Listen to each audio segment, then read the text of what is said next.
बिस्मिल्लाहिर्रहमानिर्रहीम।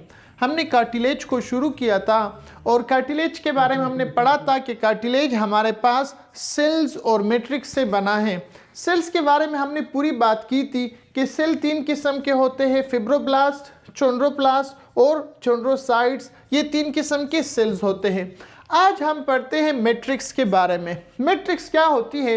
ये हमारे साथ रबर की तरह या रबरी सब्सटेंस होता है, रबर लाइक होती है। आपको जो सेल्स के दरमियान जो मैंने ब्लू लाइन लगाए हैं, ये हमारे पास मैट्रिक्स होती है। और ये मैट्रिक्स प्रोटीन से बना होते हैं, इसमें प्रोटीन होते हैं। तो एक होता है इसमें कोलेजन टाइप 2 और दूसरा होता है इलास्टिन प्रोटीन। ये हमारे पास इसमें ऑर्गेनिक मटेरियल होता है, प्रोटीन कोलेजन टाइप 2 और दूसरा होता है इलास्टिन, ये प्रोटीन। मैंने कोलेजन को इस डैश से शो किया है और इलास्टिन प्रोटीन को स्मॉल आर से शो किया है। तो ये हमारे पास इसमें ये प्रोटीन होते हैं। जबकि बोन में इंशाल्लाह हम पढ़ेंगे कोलेजन टाइप 1 होता है। अच्छा, इसके अलावा इसमें इनऑर्गेनिक मटेरियल भी होते हैं, मसलन सल्फेट होता है, कैल्शियम होता है, कैल्शियम कार्बोनेट होते हैं, फास्फेट होते हैं। तो हमारे पास ये इनऑर्गेनिक मटेरियल भी इस मैट्रिक्स का हिस्सा होती है। अच्छा, जो मैट्रिक्स होता है इस पूरे मैट्रिक्स को हम जो चोंड्रोटिन सल्फेट कहते हैं। इस पूरे मैट्रिक्स को हम चोंड्रोटिन सल्फेट कहते हैं, क्योंकि चोंड्रोटिन सल्फेट ये असल में हमारे पास ग्लाइकोसो अमीनो ग्लाइकोजन होता है, ग्लाइकोसो अमीन ग्लाइकोज होता है, ग्लाइकोसो अमीनो ग्लाइकोज होता है। इसको हम कलेक्टिवली चोंड्रोटिन सल्फेट कहते हैं। अच्छा, एक बात ये भी ज़हन नशीन कर लें कि जो हमारे पास कार्टिलेज होती है, तो कार्टिलेज में न तो ब्लड वेसल्स होते हैं और न इसमें नर्व्स होती है। ब्लड वेसल सिर्फ और सिर्फ इसके ये ऊपर जो हमारे पास इसका जो मेम्ब्रेन है, जिसको हमने पेरिचोंड्रियम का नाम दिया था, इसमें हमारे पास ब्लड वेसल्स होती है। अब आपकी जहन में सवाल होगा कि सर अगर ब्लड वेसल्स नीचे नहीं है तो यहाँ पर खुराक कैसे आती है? क्योंकि ये तो लिविंग सेल है, इसको तो खुराक की ज़रूरत होगी। तो याद रहे कि यहाँ पर खुराक डिफ्यूजन के थ्रू आती है। इन सेल्स के पास खुराक डिफ्यूजन के थ्रू आती है। और यही वजह है कि इसका जो हीलिंग प्रोसेस है, अगर ये ज़ख्मी हो जाए, सेल्स ख़राब हो जाए, तो जो हीलिंग प्रोसेस है वो बहुत स्लो होता है। और मेन वजह इसकी ये है कि खुराक इसमें डिफ्यूजन के थ्रू आता है और डायरेक्टली इसमें सेल्स और नर्व्स नहीं होते। तो इस वजह से इसका जो हीलिंग प्रोसेस है वो बहुत स्लो है। और ये एमसीक्यूज़ भी जहन नशीन कर ले, ये एमसीक्यूज़ आया भी था कि हमारे पास जो मैट्रिक्स होता है, जो कार्टिलेज होती है, उसकी जो ग्रोथ होती है वो यूनिडायरेक्शनल है। यूनिडायरेक्शनल का मतलब क्या है? कि सिर्फ इस डायरेक्शन में ये ग्रोथ करेगा। मतलब क्या है जी? मतलब इसका ये है कि ऊपर जो सेल है, तो हमने जैसे पहले भी सेल्स के बारे में पढ़ा था कि ये सेल डिवाइड होके डिवीजन करके चोंड्रोसाइट्स बनाते हैं। ये चोंड्रोब्लास्ट सेल है, ये चोंड्रोसाइट्स बनाते हैं और फिब्रोब्लास्ट फिर चोंड्रोब्लास्ट को बनाता है। तो इसी तरह इसकी ग्रोथ होती है और इसी तरह सेल ऊपर, ये लेयर ऊपर जाती है और इसकी डायमीटर में इजाफा होता है। अच्छा, तो एक तो ये एमसीक्यूज आप जहन में रख ले कि इसकी जो ग्रोथ होती है वो यूनिडायरेक्शनल है। दूसरी बात ये है कि इसमें हमारे पास कोई ब्लड वेसल्स वगैरह नहीं होते, तो इसमें जो नरिशिंग का प्रोसेस है, जो खुराक खाने का प्रोसेस है, वो डिफ्यूजन के थ्रू होती है। अच्छा, दूसरी बात ये है कि हमारे पास जितने भी ह्यूमन की अगर हम बात करें तो इनिशियली जितने भी बोनी ऑर्गेनिज्म है, ऐसे ऑर्गेनिज्म वर्टिब्रेट से जो बोन से बने हैं, तो इनिशियली उनका जो स्केलेटन होता है वो कार्टिलेज ही से बना है। इनिशियली वो कार्टिलेज ही होता है, बाद में ये कार्टिलेज फिर बोन में कन्वर्ट हो जाती है। और इस प्रोसेस को हम कहते हैं इंडोकॉन्ड्रल ऑसिफिकेशन। इंडोचोंड्रल या इंडोकॉन्ड्रल ऑसिफिकेशन हम इस प्रोसेस को कहते हैं कि जिसमें कार्टिलेज से हमारे पास बोन बनता है। इसको हम कहते हैं इंडोकॉन्ड्रल ऑसिफिकेशन। ऑसिफिकेशन का मतलब है बोन फॉर्मेशन। ऑसिफिकेशन का मतलब है बोन फॉर्मेशन। बोन फॉर्मेशन, और इस प्रोसेस को हम कहते हैं एंडोकॉन्ड्रियल ऑसिफिकेशन। दूसरा टॉपिक है हमारे पास टाइप्स ऑफ कार्टिलेज। कार्टिलेज की किस्में, कार्टिलेज की हमारे पास 3 किस्में हैं। एक को हम कहते हैं हाइलिन कार्टिलेज, दूसरे को हम कहते हैं फाइब्रो कार्टिलेज, और तीसरे को हम कहते हैं इलास्टिन कार्टिलेज।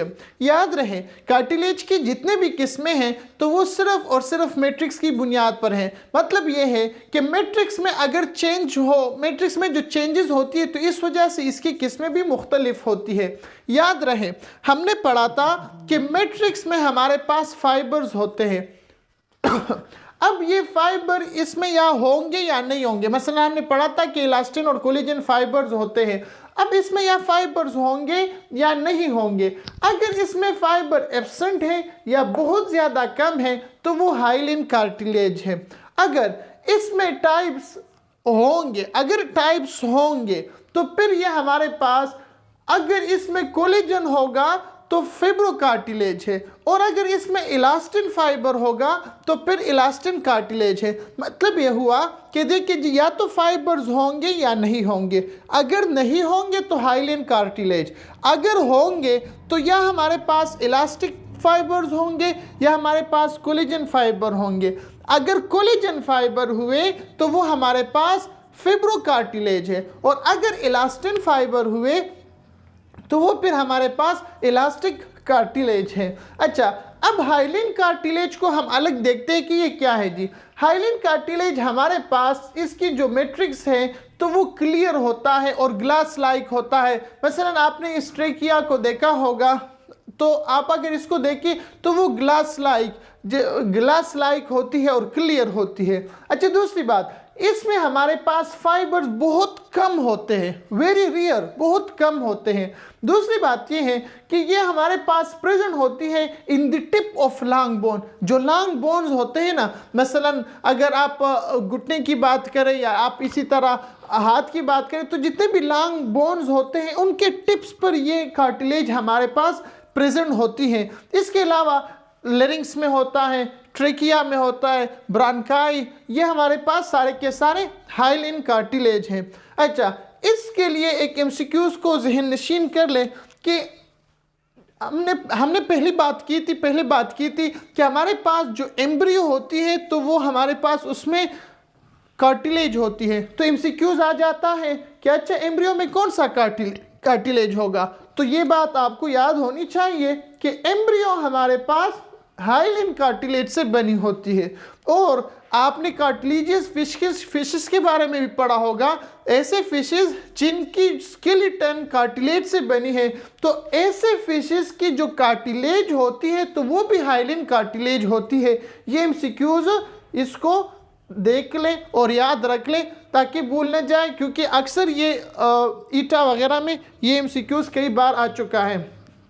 अच्छा जी, दूसरा किस्म है फाइब्रो कार्टिलेज। फाइब्रो कार्टिलेज क्या है जी? फाइब्रो कार्टिलेज हमारे पास इसमें कोलेजन फाइबर बहुत ज़्यादा होते हैं। अच्छा, और ये टफ भी होती है और टेंसाइल स्ट्रेंथ भी इसका बहुत ज़्यादा होता है। टफ और टेंसाइल स्ट्रेंथ का मतलब सख्त होती है, इतने आसानी से आप इसको मतलब लचकदार नहीं होती, सख्त होती है। अच्छा, प्रेजेंट कहाँ पर होते हैं? तो वर्टिब्रल कॉलम में जो वर्टिब्री होती है तो इंटर वर्टिब्रल डिस्क के दरमियान होता है। मतलब दो वर्टिब्री के दरमियान जो दो वर्टिब्री आपस में मिलते हैं ना, तो इनके दरमियान हमारे पास इंटर वर्टिब्रल डिस्क में हमारे पास ये होता है। इसी तरह प्यूबिक सिम्फाइसिस, जो पेल्विक बोन होता है, हिप बोन होता है, तो वहाँ पर हमारे पास जो प्यूबिक बोन्स होते हैं, हिप बोन में के जो प्यूबिक पार्ट है तो वहाँ की जो जॉइंट है तो वहाँ पर भी हमारे पास ये फिब्रोकार्टिलेज प्रेजेंट होते हैं। उसको कहते हैं प्यूबिक सिम्फाइसिस। इंशाल्लाह जब ह्यूमन स्केलेटन पढ़ेंगे तो वहाँ पर हम आपको बिल्कुल डायग्राम से दिखाएंगे कि प्यूबिक सिम्फाइसिस क्या होती है।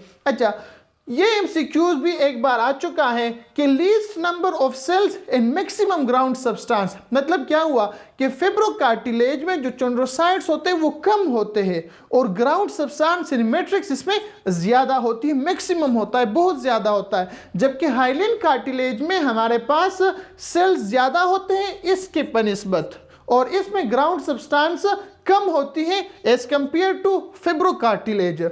अच्छा, इलास्टिन कार्टिलेज ये तीसरा किस्म है। ये क्या है जी? Having more elastin fibre. आप लोगों ने इलास्टिन फाइबर पढ़ा था, तो इसमें हमारे पास इलास्टिन फाइबर बहुत ज़्यादा होती है और जिस तरह नाम से जाहिर है ये हाईली इलास्टिक होता है और फ्लेक्सिबल होता है। जिस तरह आप देखते हैं कि कान होता है तो कितना फ्लेक्सिबल होता है, या नाक तो ये फ्लेक्सिबल होता है। इसी तरह एपिग्लोटिस, एपिग्लोटिस ये भी हमारे पास ग्लोटिस के ऊपर एक ढक्कन होता है which prevent the food particle to enter into the larynx, कि यहाँ पर इस लेरिंग्स में खुराक को इंटर करने से रोकती है। इसके ऊपर एक ढक्कन सा होता है, इसको हम कहते हैं एपिग्लोटिस। तो एपिग्लोटिस भी हमारे पास एक्स्ट्रा इलास्टिन कार्टिलेज से बना होता है। अच्छा, ये एमसीक्यूज भी याद रख ले कि यहाँ के जो इलास्टिन फाइबर है इसमें सेल्स बहुत ज़्यादा होते हैं और क्लोजली होते हैं, एक दूसरे के करीब होता है, जबकि ग्राउंड सब्सटेंस इसमें कम होती है।